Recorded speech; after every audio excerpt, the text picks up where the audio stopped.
Dobar dan svima. Dobrodošli na sat prirode i društva. Za današnji sat bit će vam potrebna bilježnica i pribor za pisanje. Danas ćemo govoriti o podneblju zavičaja. Krenimo. Za početak, pažljivo pogledajte ovaj kratki strip. Što radi gospođa na prvoj slici? Gospođa na prvoj slici razgovara s prijateljicom u Zagrebu. U kojem zavičaju živi gospođa? Bravo! Gospođa živi u primorskom zavičaju. To smo mogli zaključiti zbog mora koje se nalazi u pozadini. Kakvo je vrijeme kod nje? Kod nje je vrlo toplo i sunčano, a ona je odjevena prozračno i lagano. Kakvo je vrijeme u Zagrebu? U Zagrebu pada kiša i hladno je. Prijateljica na slici je obučena prigodno, što znači da ima duge rukave, duge hlače. Zašto u svim dijelovima Hrvatske nisu uvijek iste vremenske prilike? O čemu ovise vremenske prilike? Vremenske prilike mijenjaju se tijekom godišnjih doba.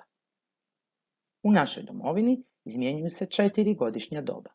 Proljeće, ljeto, jesen i zima. Neke vremenske pojave povezane su s određenim godišnjim dobima. Primjerice snijeg pada zimi.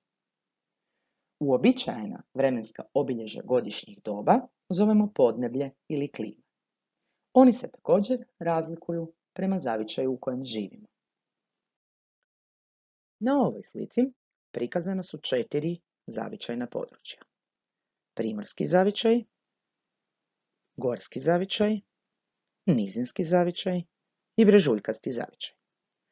U krugu oko njih nalazi se prikaz vremenskih prilika tijekom godišnjih doba.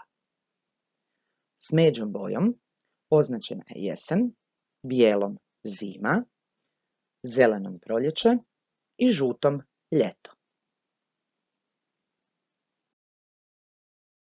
Sada ćemo govoriti o vremenskim prilikama u svakom zavičaju posebno. U primorskom zavičaju ljeta su duga i vruća s malo oborina.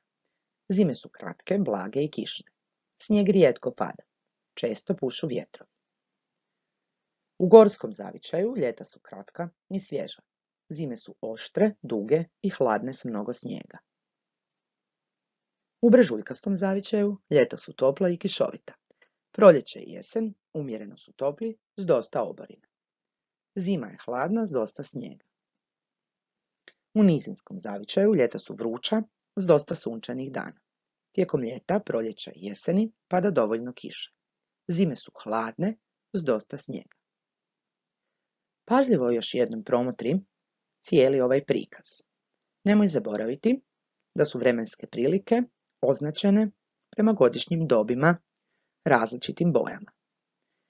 Smeđom bojom označena je jesen, bijelom zima, zelenom proljeće i žutom ljeto. Pokušaj odgovoriti na ova pitanja. Kakve su vremenske prilike zimi u primorskom zavičaju? Da, zime u primorskom zavičaju su kratke, blage i kišne. Po čemu se vremenske prilike ljeti razlikuju u primorskom i gorskom zavičaju?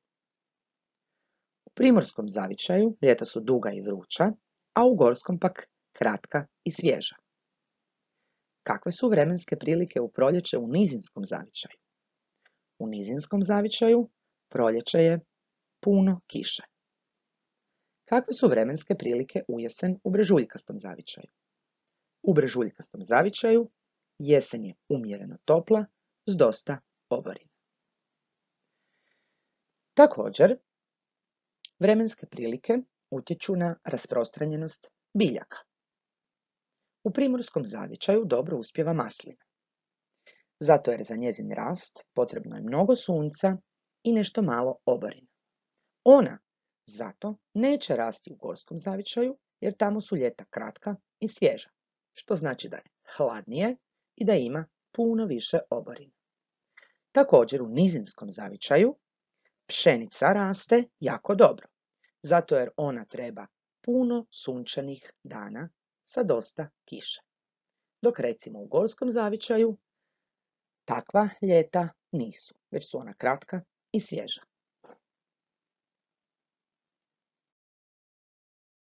U svoje bilježnice možeš zapisati naslov. Podneblje zavičaja. Važna stvar koju ću zapisati da podneblje utječe na život ljudi, rasprostranjenih biljaka i životinja. Nemoj to zaboraviti. Nakon toga prepiši i odgovori na pitanja. Kojem zavičaju pripada mjesto u kojem živiš? Kakve su vremenske prilike u tvojem zavičaju u proljeće? Po čemu se vremenske prilike u tvojem zavičaju u ljeti razlikuju od vremenskih prilika zimi? Svako pitanje napiši i ispod njega odgovori. To je sve za danas.